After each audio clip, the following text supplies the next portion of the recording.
दोस्तों Flipkart market place के ऊपर आप तो सेल करते ही होंगे, आपको ऑर्डर भी अच्छा आता है, लेकिन आपको पता नहीं है आपकी पीठ पीछे फ्लिपकार्ट के ऊपर एक बहुत बड़ा स्कैम चल रहा है और उस स्कैम की वजह से आपको ढेरों लॉस भी हो जाता है, लेकिन आपको कभी भी पता नहीं चलता आपका कितना अमाउंट का लॉस हो चुका है। सो क्या है क्या नहीं है आपको पूरा जानने को मिलेगा। अगर आप एक नए सेलर हो या एग्जिस्टिंग सेलर हो, बहुत ही ज्यादा इंपॉर्टेंट ये वीडियो है आपके लिए। वीडियो को पूरा देखते रहिए और अगर आप नए हो इस चैनल पे सब्सक्राइब करके बेल आइकन को प्रेस कर लीजिए।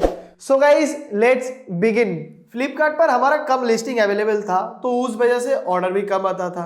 अब कुछ दिनों से क्या किया, फ्लिपकार्ट पर लिस्टिंग थोड़ा ज्यादा एक्टिवेट कर दिया, ऑर्डर भी ज्यादा आने लग गया। ऑर्डर आपको ज्यादा आएगा तो डेफिनेटली कस्टमर रिजेक्ट और कस्टमर रिटर्न भी आपको आएगा। तो एक महीने तक हमने इसको पूरा ट्रैक किया। मान लीजिए अक्टूबर तक हमें जो भी रिटर्न मिला था फ्लिपकार्ट की तरफ से वो हमने एक एक्सेल शीट में डेटा को मेंटेन किया। अक्टूबर मंथ खत्म होने को नवंबर को जब आया 1 तारीख को, हमने क्या किया, अक्टूबर का पूरा फिल्टर लगा के अक्टूबर की 1 तारीख से लेकर 31 अक्टूबर तक जितना भी फ्लिपकार्ट ने दिखाया अपने पैनल पे कि ये शिपमेंट हमने आपको डिलीवर कर दिया। एग्जाम्पल फ्लिपकार्ट ने दिखाया कि 100 ऑर्डर हमने आपको डिलीवर किया जो हमें रिटर्न मिला था कस्टमर की तरफ से, लेकिन फिजिकली जो शिपमेंट हमें मिला था और उसके साथ ये डेटा को जब मैच किया तो पता चला फ्लिपकार्ट ने इसमें दिखाया तो 100 लेकिन एक्चुअल में मिला 70। बाकी का 30 रिटर्न कहाँ गया, इसको जानने के लिए हमने फ्लिपकार्ट पर एक कंप्लेन रेज किया। कंप्लेन का नाम है I want POD for this order ID. तो रिटर्न को कंप्लेन को जब जनरेट किया, फ्लिपकार्ट एक के बाद एक डेट दिए जा रहा है और फ्लिपकार्ट को ये मिलेगा कहाँ से पीओडी, जबकि फ्लिपकार्ट का पर्सन जब आता है शिपमेंट डिलीवर करने के लिए, ना तो वो कहीं पे सिग्नेचर कराता है, ना तो वो कहीं पे स्टैम्प कराता है, ना पैकेट डिलीवर करने के टाइम वो स्कैन कर, मतलब किसी भी प्रकार का प्रूफ ऑफ डिलीवरी नहीं होता फ्लिपकार्ट का। तो वो सबसे बड़ा एक प्रॉब्लम बन जाता। और ये प्रॉब्लम जानबूझ के कौन क्रिएट कर रहा है, जो फ्लिपकार्ट का हब है।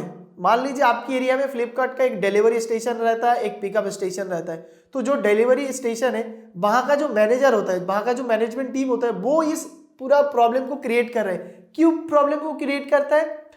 फ्लिपकार्ट पर एक दो प्रकार से लोग काम करते हैं। क्या होता है, कुछ परमानेंट उनका डिलीवरी पर्सन रहता है जिनको एक सैलरी मिलता है, और कुछ ऐसा रहता है जिनको पर शिपमेंट के 15 रुपए या 20 रुपए डिलीवरी मिलता है। मान लीजिए वो आज पूरे दिन में 30 शिपमेंट डिलीवर करेगा तो 15 इंटू 30 मल्टीप्लाई करेंगे तो उसको टोटल उतना एक दिन का मिलता है। तो इस हिसाब से काम, जो डिलीवरी मैनेजर है उस ब्रांच का, वो क्या करेगा, उस ब्रांच का अगर 10 सेलर है तो 10 सेलर का शिपमेंट वो अपने आईडी पे स्कैन करके डिलीवरी दिखा देगा। ठीक है, डिलीवरी दिखा दिया तो 15 रुपए करके एक एक शिपमेंट का उसको मिल गया, एक आईडी उसने बना के रखा। अब ये जो पैसा है वो क्या करेगा, आप खुद लेगा, लेकिन शिपमेंट इसको दे दिया, कभी उसको दे दिया, बोलेगा जाते हो डिलीवर कर किया, और वो जब डिलीवर करने के लिए जाएगा कहीं पे वो सिग्नेचर स्टैम्प कुछ नहीं करेगा। ऐसे में क्या होता है, बहुत सारे शिपमेंट गुम हो जाता है, बहुत सारे शिपमेंट खो जाता है और किसी को पता ही नहीं चलता। फ्लिपकार्ट में ऐसा किसी भी रिपोर्ट नहीं आता, जैसे आपने एक क्लिक किया आपको पता चलेगा कि आपको ये शिपमेंट नहीं मिला या ये शिपमेंट डिलीवर नहीं हुआ। बहुत ही कॉम्प्लिकेटेड सा एक प्रोसेस है फ्लिपकार्ट का रिटर्न मैनेज करना। और आपको क्या लगता है, जो फ्लिपकार्ट की हायर अथॉरिटी है उनको पता नहीं है इसके बारे में? डेफिनेटली दोस्तों उनको पता है, और इसीलिए फ्लिपकार्ट ने ये सारा जो रिटर्न का मैनेजमेंट है ना कॉम्प्लिकेटेड करके रखा है। अब ये पता नहीं कि वो क्यों कर रहा है, उससे उनको क्या फायदा मिल रहा है, सेलर को लॉस करा के, अब वही जाने। आप सोचिए, मैंने ट्रैक किया तो मुझे पता चला, लेकिन एक सिंपल से कोई सेलर है जिसको इतना भी नॉलेज नहीं है, लेकिन बस उसको समझ में आता है कि हम ऑनलाइन को प्रोडक्ट अपलोड करेंगे, पेमेंट को ऐसे चेक करना, वो सीधा साधा तरीके से एक बिजनेस को रन करना चाहते हैं, तो उसके पीछे उसका कितना पैसा डूब जाएगा। हाँ, मान लीजिए आपको 2 प्रोडक्ट से प्रॉफिट आ रहा है तो आप बोलोगे ठीक है, लेकिन बाकी का तो बहुत ज़्यादा लॉस हो रहा है ना। अगर किसी का 100 शिपमेंट, किसी का 200 शिपमेंट ऐसे गुम हो जाता है तो उनको हजारों पैसा चला जाएगा। साल में देखेंगे तो लाखों रुपए बस रिटर्न में ही चला जाएगा। कोरियर रिटर्न ट्रैक करने के लिए मैंने एक सिंपल सा प्रोसेस बना के रखा है एक्सेल शीट में। आप गूगल शीट में भी कर सकते हो, एक्सेल शीट में भी कर सकते हो।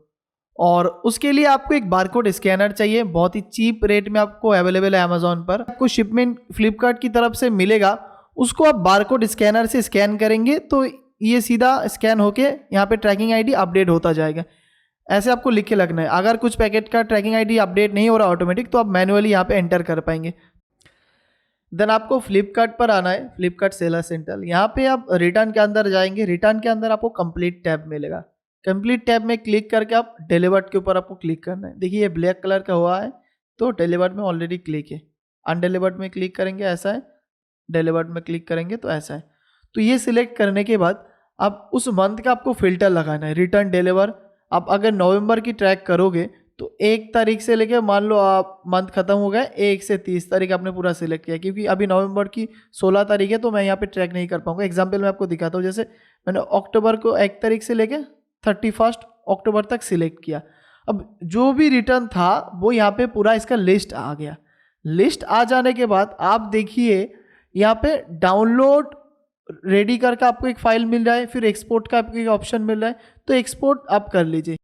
तो फ्लिपकार्ट पर फिल्टर लगा के जो डेटा मैंने डाउनलोड किया उसमें देखिए ये बस ट्रैकिंग आईडी को रख के जो भी इंफॉर्मेशन था उन सबको डिलीट कर दिया। आपको बस ट्रैकिंग आईडी ही रखना है और कुछ आपको इंफॉर्मेशन नहीं चाहिए। तो सिंपली आप क्या करेंगे, इसको पूरा ऐसे कॉपी कर लेंगे। कॉपी करके आपका जो एक्सेल शीट है दूसरे वाला, इसको आप यहाँ पे पेस्ट कर दीजिए एकदम। तो ये हमने फ्लिपकार्ट से डाउनलोड किया और ये हमें कोरियर वालों ने रिटर्न दिया, ठीक है। तो यहाँ पे मान लीजिए कोरियर वालों ने रिटर्न दिया था तो ब्लैंक है, ठीक है। ऐसे मैं लिख देता हूँ कुछ एग्जाम्पल आपको दिखाने के लिए।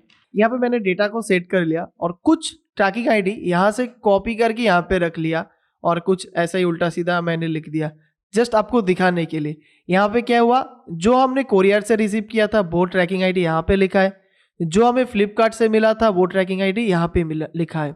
अब यहाँ पे क्या हम एक फॉर्मूला लगाएंगे, VLOOKUP formula.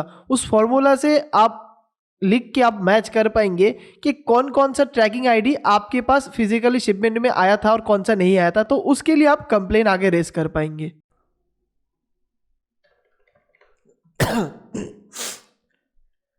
Is equal to देना है, इफ लिखना है, ब्रैकेट VLOOKUP आपको लिखना है, देन अगेन आपको ब्रैकेट देना है, पहला वाला कॉलम आपको सिलेक्ट करना है, कॉमा लगाना है, पूरे कॉलम को सिलेक्ट करना है, ठीक है। ऊपर से सेल को पूरा सिलेक्ट करेंगे, देन अगेन आपको कॉमा देना है। इसके बाद आपको 1,0 लिखना है, ब्रैकेट क्लोज करना है, इज इक्वल टू आप दोबारा लेंगे, देन इसको आपको दोबारा सिलेक्ट करना है और इसके बाद आप लिखेंगे comma, then inverted comma, then आपको लिखना है रिसीव, इन्वर्टेड कॉमा आपको देना है, ब्रैकेट देना है, इंटर दबाना है। तो यहाँ पे देखिए ना लिख के आया, ठीक है। आपको क्या करना है, पूरा आपको ड्रैग एंड ड्रॉप करना है। ड्रैग एंड ड्रॉप आप जैसे ही करोगे तो जो शिपमेंट आपको रिसीव हुआ था आपने इसमें लिख के रखा है उससे ये ऑटोमेटिकली मैच करके रिसीव लिख के आ जाएगा, और जो शिपमेंट आपको फिजिकली मिला नहीं उसके सामने ना लिख के आएगा। तो आप क्या करेंगे, जो ऑर्डर आईडी के सामने या जो ट्रैकिंग आईडी के सामने आपको नहीं मिला रिसीव लिख के, इसको आप कॉपी कर लीजिए। कॉपी करने के बाद आपको फ्लिपकार्ट में कंप्लेन रेज करना है। हेल्प के अंदर जाके आपको टिकट पे आना है और यहाँ पे रिटर्न के ऊपर आपको सिलेक्ट कर लेना है। रिटर्न जैसे आप सिलेक्ट करेंगे, देखिए यहाँ पे I want POD how to download. यहाँ पे मैं जब सिलेक्ट कर रहा हूँ दोस्तों तो ये ऑप्शन आ रहा है इंग्लिश और हिंदी थर्ड पार्टी। यहाँ पे आपको ना डाउनलोड टेम्पलेट करने के लिए बोल रहा है। जैसे एक सेल का टेम्पलेट डाउनलोड हो जाएगा तो उसमें ऑर्डर आईडी अपलोड करना पड़ेगा। ऑर्डर आईडी भी आप कर सकते हो और आप ट्रैकिंग आईडी भी कर सकते हो। मैं ट्रैकिंग आईडी से करता हूँ, लेकिन यहाँ से अगर आपको नहीं हो रहा है ट्रैकिंग आईडी अपलोड करने के बाद कुछ किसी भी प्रकार का रिप्लाई नहीं आ रहा है, नहीं तो एक और काम आप करिए। यहाँ पे रिटर्न पे सिलेक्ट करने के बाद यहाँ पे देखिए आपको एक ऑप्शन मिलेगा मिसमैच इन रिटर्न रिपोर्ट। तो इसको आप जब क्लिक करेंगे आपके सामने ऑप्शन आ रहा है no create seller support ticket. तो इसके ऊपर आप क्लिक कर दीजिए और यहाँ पे आपका जो भी ट्रैकिंग आईडी है उसको आप एक्सेल में अपलोड कर दीजिए और यहाँ पे लिख के भी दीजिए, ठीक है। एंड आपका कॉन्टैक्ट नंबर जो है वो आप लिख दीजिए और लिख दीजिए कॉल बैक बोल के। ऐसे कॉल बैक लिख के आपका फ़ोन नंबर जो भी है, आपका फ़ोन नंबर ऐसे आप लिख दीजिए, यहाँ पे भी आप फ़ोन नंबर लिख दीजिए, देखिए आप क्रिएट टिकट कर दीजिए। तो जो सेलर सपोर्ट एग्जीक्यूटिव रहेगा वो सामने से आपको कॉल करेगा और आपसे पूछेगा क्या इशू है। तो आप उनको बता दीजिए कि ये ऑर्डर आईडी मुझे रिसीव नहीं हुआ, ये आइटम मुझे रिसीव नहीं हुआ। तो वो आपके लिए टिकट क्रिएट कर देगा, नहीं तो वो आपको गाइड कर देगा। दोस्तों आपका ओपिनियन मुझे कमेंट पर बताइए, फ्लिपकार्ट को क्या एक ऐसा टैब ऐड करना चाहिए अपने सेलर सेंटर पर जहां से customer undeliver shipment, customer reject shipment, या जो भी शिपमेंट आपका लॉस्ट हो जाता है उसके ऑटोमेटिक एक रिपोर्ट बन के आ जाए, और जो शिपमेंट आपको मिला नहीं उसका क्लेम करने के लिए भी रिपोर्ट बन के आ जाए, या फ्लिपकार्ट ऑटोमेटिक उसका क्लेम भी प्रोसेस कर दे लॉस्ट शिपमेंट का। जिससे क्या होगा, जो सेलर है, जो एक सिंपल सा सेलर है, उसको इतना टेक्निकल नॉलेज नहीं है, वो बस अपने बिजनेस के ऊपर फोकस कर पाएगा, या जो बिजनेस करना चाहता है उस बिजनेस को ग्रो करेगा, वो प्रोडक्ट डेवलपमेंट के ऊपर टाइम लगाएगा, ना कि रिटर्न की चक्कर में बस वो पूरा दिन उसका इसी में चला जाएगा, कंप्लेन करो फिर फॉलो अप लो, बहुत टाइम कंज्यूमिंग प्रोसेस है। एंड गाइज, आपका क्या एक्सपीरियंस है इसके बारे में मुझे कमेंट पर बताइए, फ्लिपकार्ट के साथ आपका रिटर्न का क्या एक्सपीरियंस रहा। आपको आज का वीडियो पसंद है, अगर पसंद है तो लाइक करिए। And finally guys, thank you for watching.